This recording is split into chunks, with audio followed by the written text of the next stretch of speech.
या वैष्णव धर्म, चाहे आप भागवत धर्म कहिए या वैष्णव धर्म कहिए, दोनों बातें क्या है, एक ही है। ठीक।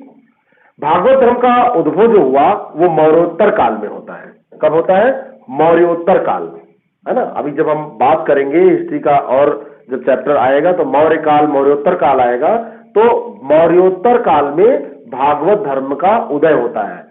प्रारंभिक जानकारी कहां से मिलती है, उपनिषदों से, क्योंकि उपनिषदों की रचना उस समय की गई थी, तो वहां से इनकी जानकारी मिलती है। इस धर्म के संस्थापक कौन थे, वासुदेव कृष्ण थे। बहुत इंपॉर्टेंट है, सीधा प्रश्न पूछा गया है। भागवत धर्म के जो संस्थापक थे वासुदेव कृष्ण थे, बिल्कुल भूलिएगा नहीं। वासुदेव कृष्ण के बारे में एक प्रश्न बनता है कि ये कृष्ण वंश के, मतलब जो कृष्ण थे वो किस वंश के यादव थे या किस वंश के थे, तो विष्णु वंशीय यादव कुल के ये नेता थे। विष्णु वंशीय यादव कुल के ये नेता थे। ये दो प्रश्न यहां से बन जाएगा। वासुदेव की पूजा का, यानी कि जो ये वासुदेव थे इनकी पूजा का सर्वप्रथम उल्लेख कहां हुआ है ना, तो सर्वप्रथम उल्लेख भक्ति के रूप में पाणिनि के समय में 5वीं ईसा पूर्व सदी में मिलता है। ठीक है, तो भक्ति के रूप में इनका उल्लेख 5वीं सदी में मिलता है, ये ध्यान रखिएगा, वासुदेव की पूजा का। और वासुदेव जो थे ये भागवत धर्म के क्या थे, ये भागवत धर्म के संस्थापक थे और विष्णु वंशीय यादव कुल के ये नेता थे। छांदोग्य उपनिषद में श्री कृष्ण का उल्लेख सर्वप्रथम मिलता है और इसी छांदोग्य उपनिषद में उसमें कृष्ण को देवकी का पुत्र और ऋषि घोर अंगिरस का शिष्य बताया गया है। दोनों प्रश्न पूछे गए हैं। पूछा गया है कि कृष्ण के बारे में कि ये कौन थे, कैसा उल्लेख मिला है छांदोग्य उपनिषद में, तो देवकी पुत्र और कृष्ण घोर अंगिरस के शिष्य दोनों रूप में मिलते हैं। ब्राह्मण धर्म के जटिल कर्मकांड और यज्ञीय व्यवस्था के विरुद्ध प्रतिक्रिया स्वरूप उदय होने वाला ये पहला संप्रदाय था जिसको कहते हैं भागवत संप्रदाय। ब्राह्मण धर्म के जटिल कर्मकांड के विरुद्ध ये भी क्या हुआ था, उद्भूत हुआ था, इसका भी उदय हुआ था उसी के कारण से, जिस कारण से जैसे सबके जो बेसिक कारण है वो एक ही थे, है ना। जैसे कोई व्यवस्था है, मान लीजिए कि अभी मोदी जी की गवर्नमेंट है और नरेंद्र मोदी जी प्रधानमंत्री हैं या योगी जी हैं यहाँ पर। अब जब योगी जी को लोग पसंद नहीं करेंगे तो सरकार को बदलेंगे, कोई आएगा, अखिलेश यादव आएंगे या मायावती जी आएंगी, तो जो भी आएगा, तो इस व्यवस्था को बदलने की स्थिति क्यों आई, क्योंकि उसको हम पसंद नहीं करते थे। ऐसी ही स्थिति यहां भी आ गई थी। ब्राह्मण धर्म का जटिल कर्मकांड, यज्ञीय व्यवस्था, हर चीज में ब्राह्मणों का हस्तक्षेप, तो ऐसी स्थिति आ गई। और जब ऐसी स्थिति आ गई तो इस धर्म ने क्या किया, भागवत संप्रदाय जो था, तो प्रतिक्रिया स्वरूप उदय होने वाला ये पहला संप्रदाय था, ये ध्यान रखिएगा। वासुदेव कृष्ण के भक्त या उपासक भागवत कहलाए। ये संप्रदाय का नाम था भागवत संप्रदाय और इसके जो उपासक थे उनको क्या कहते थे, जो मानने वाले थे, अनुयायी थे, उनको भागवत कहते थे। एक मानवीय नायक के रूप में वासुदेव के दैवीकरण का सबसे प्राचीन या सर्वप्रथम उल्लेख पाणिनि की अष्टाध्यायी से प्राप्त होता है। अभी हमने बात की थी ना कि पाणिनि के समय से प्राप्त होता है, तो ये पाणिनि की अष्टाध्यायी से प्राप्त होता है, जहां पे कृष्ण को मानवीय नायक के रूप में, है ना, देखा गया है और वासुदेव का दैवीकरण कर दिया गया है। तो सबसे पहला साक्ष्य या प्राचीन साक्ष्य यहीं से मिलता है। वासुदेव कृष्ण को वैदिक देव विष्णु का अवतार माना गया है। तो वैसे भी आप जानते हैं कि जो भगवान कृष्ण है वो विष्णु के अवतार माने जाते हैं। बाद में इनका समीकरण नारायण से भी किया गया। नारायण के उपासक पांचरात्रिक कहलाए। तो इनका जब समीकरण किया गया, इनको जोड़ा गया कि ये नारायण से रिलेटेड है, नारायण के रूप है, तो नारायण के जो उपासक थे उनको पांचरात्रिक कहते हैं। वैसे भागवत संप्रदाय को मानने वाले जो अनुयायी थे उनको क्या कहते हैं, भागवत कहते हैं। भागवत धर्म मूलतः ऐसा माना जाता है कि संभवतः ये सूर्य पूजा से संबंधित है और भागवत धर्म का सिद्धांत भगवत गीता में निहित है। धर्म का नाम भागवत और सिद्धांत कहां है, भगवत गीता में। वासुदेव कृष्ण संप्रदाय जो है ये सांख्य योग से संबंधित था। ये भी प्रश्न एक बार यूपीएससी में पूछा गया है। वासुदेव कृष्ण संप्रदाय सांख्य योग से संबंधित था। इसमें वेदांत, सांख्य योग की विचारधारा के दार्शनिक तत्व ये सब आपको मिलेंगे। जैन धर्म ग्रंथ एक है उत्तराध्ययन सूत्र। तो उत्तराध्ययन सूत्र में वासुदेव जी ने केशव नाम से पुकारा गया है, किसमें? जैन धर्म का ग्रंथ है, और इनको 22वें तीर्थंकर अरिष्टनेमि का समकालीन बताया गया है। सीधा ये प्रश्न है, ठीक है ना, कि किसका समकालीन वासुदेव को या केशव को, केशव नाम से वासुदेव जाने जाते थे, किसका समकालीन इनको बताया गया है। भागवत संप्रदाय के जो मुख्य तत्व है उसमें भक्ति और अहिंसा है।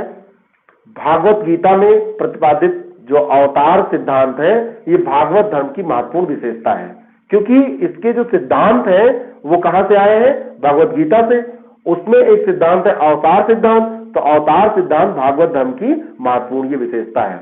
और भक्ति और अहिंसा यानी कि भागवत संप्रदाय के मुख्य तत्व अगर आपसे पूछे जाए तो एक तो भक्ति हो जाएगा और दूसरा हो जाएगा अहिंसा, ये ध्यान रखिएगा। आगे बढ़ते हैं। भागवत संप्रदाय के उपास्य कौन थे? तो भागवत संप्रदाय के नायकों का जो ये विवरण मिलता है ये वायु पुराण में मिलता है, उसी में ये उपास्य के रूप मिलते हैं। एक है संकर्षण, ये रोहिणी पुत्र थे। वासुदेव ये देवकी पुत्र। प्रद्युम्न ये रुक्मिणी पुत्र थे। शांब ये जामवंती पुत्र थे। अनिरुद्ध ये प्रद्युम्न के पुत्र थे। यहां पर देखिए आया प्रद्युम्न, ये रुक्मिणी के पुत्र थे, और यहां पर जब आया अनिरुद्ध तो अनिरुद्ध किसके पुत्र थे? ये प्रद्युम्न के पुत्र थे। तो ये 3 पीढ़ियां ऐसे हो गई यहां से रिलेटेड, ठीक है, तो ये ध्यान रखिएगा। आगे बढ़ते हैं। ऐतरेय ब्राह्मण में विष्णु का उल्लेख सर्वोच्च देवता के रूप में किया गया है, यानी कि जो ऐतरेय ब्राह्मण है वहां पर विष्णु का जो उल्लेख है वो किस रूप में किया गया है? सर्वोच्च देवता के रूप में किया गया है, कि सबसे बड़ा देवता कौन है? वो विष्णु है। और ये हमको कहां से पता चलता है? ऐतरेय ब्राह्मण से, ठीक है। भगवान विष्णु को अपना इष्ट देव मानने वाले भक्त वैष्णव कहलाए। नाम अगर विष्णु है और विष्णु को जो मानेंगे तो वो क्या कहलाएंगे? वैष्णव। और जो धर्म होगा वो वैष्णव धर्म कहलाएगा। भागवत से वैष्णव धर्म की स्थापना का विकास क्रम एक धारा है उसकी। वैष्णव धर्म जो है, वैष्णव धर्म का नाम जो प्रचलन में आया ये 5वीं सदी के मध्य में प्रचलित हुआ। तो इसको जो भागवत धर्म या वैष्णव धर्म के नाम से जाना जाता है, तो ये 5वीं सदी में ये नाम आ गया था। कौन सा नाम? वैष्णव धर्म। वैसे विष्णु के अधिकतम अवतारों की संख्या कितनी है? 24, लेकिन मत्स्य पुराण में 10 अवतारों का उल्लेख मिलता है। तो कभी आपसे प्रश्न पूछ लिया जाए कि विष्णु के अधिकतम अवतार कितने माने गए हैं, तो अधिकतम अवतार तो माने गए हैं कितने? 24, लेकिन जो मत्स्य पुराण है, मत्स्य पुराण में जो बात हुई है वो 10 अवतारों की हुई है। और ये जो 10 अवतार है, मत्स्य, कूर्म, वाराह, नृसिंह, वामन, परशुराम, राम, बलराम, बुद्ध और कल्कि, जिनको कल के नाम से भी जाना जाता है। तो यहां पर ध्यान रखिएगा बुद्ध भी एक अवतार है। आपसे ये प्रश्न पूछा जाता है कि ये जो 10 अवतार हैं ये कौन कौन से हैं, इनके नाम क्या है, तो इनको भी आप ध्यान में रखिएगा। आगे बढ़ते हैं। विष्णु के अवतारों में वराह अवतार सर्वाधिक लोकप्रिय था। ये जितने भी अवतार हैं विष्णु के, इनमें कौन सा अवतार? वराह अवतार जो है ये सर्वाधिक लोकप्रिय है। वराह का प्रथम उल्लेख कहां पर मिलता है? ऋग्वेद में। ऋग्वेद में वराह का प्रथम उल्लेख मिलता है, और ये क्या है? सबसे ज्यादा लोकप्रिय है, सबसे पॉपुलर है।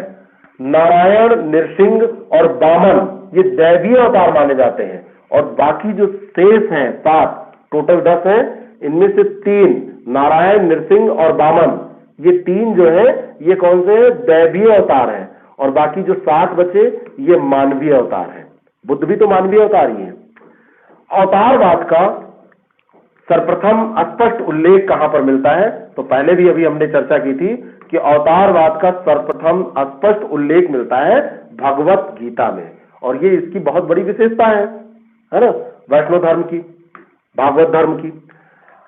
सूरसेन जनपद में अंधक विष्णु संघ में कृष्ण का जन्म हुआ था, ऐसा माना जाता है परंपरा के अनुसार, और वे अंधक वृष्ट संघ के प्रमुख भी थे।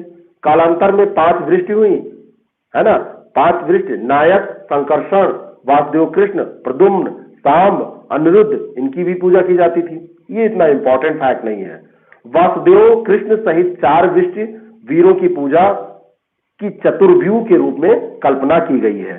तो ये भी ऐसे ऐसे यहां से ऐसे प्रश्न बहुत ज्यादा नहीं बनते हैं, तो वासुदेव कृष्ण सहित जो 4 विष्टवीर हैं, इनकी पूजा की चतुर्व्यूह के रूप में कल्पना की गई है। हो सकता है कभी आपसे पूछे, लेकिन ये इंपॉर्टेंट है कि चक्रव्यूह पूजा का सर्वप्रथम उल्लेख कहां मिलता है। तो चक्रव्यूह पूजा का सर्वप्रथम उल्लेख विष्णु संहिता में मिलता है। चक्रव्यूह पूजा का सर्वप्रथम उल्लेख विष्णु संहिता में मिलता है। चक्रव्यूह के 4 प्रमुख देवता, तो ये संकर्षण, प्रद्युम्न, अनिरुद्ध, सांब। जीएस में ये प्रश्न बहुत कम पूछे गए हैं, लेकिन ये हो सकता है क्योंकि आजकल की जो प्रवृत्ति है कि वो ऑप्शनल वाले जो पुराने क्वेश्चन है उनको उठाकर पूछ लेता है आयोग, तो हो सकता है आपसे पूछ ले। तो चक्रव्यूह के जो 4 देवता थे, है ना, चतुर्व्यूह के, तो चतुर्व्यूह के 4 प्रमुख देवता में संकर्षण, प्रद्युम्न, अनिरुद्ध और सांब थे। तो ये चतुर्व्यूह के 4 प्रमुख देवता हैं। एक शब्द आता है पांचरात्र। ये क्या है? पांचरात्र ये वैष्णव धर्म का प्रधान मत था। कभी भी आपसे पूछा जाए तो ये वैष्णव धर्म का प्रधान मत था, और इस मत का विकास लगभग 3री सदी ईसा पूर्व में हुआ था। 3री सदी ईसा पूर्व में। तो कभी भी आपसे पूछा जाए कि पांचरात्र क्या था, तो ये वैष्णव धर्म का प्रधान मत था। नारद के अनुसार पंचरात्र में क्या है? परम तत्व, मुक्ति, युक्ति, योग और विषय। विषय मतलब संसार से रिलेटेड। विषय मोह माया कहां है? सब संसार में है। ये इन जैसे 5 पदार्थ हैं किसमें? पांचरात्र में। और इसीलिए 5 पदार्थों के कारण परम तत्व, मुक्ति, युक्ति, योग और विषय, इन 5 के कारण ही इसको पांचरात्र कहा जाता है। ये नारद के अनुसार है। पांचरात्र के मुख्य उपासक नारायण विष्णु थे। पांचरात्र व्यू के प्रमुख कौन थे? ये वसुदेव, लक्ष्मी, संकर्षण, प्रद्युम्न, अनिरुद्ध, ये लोग थे।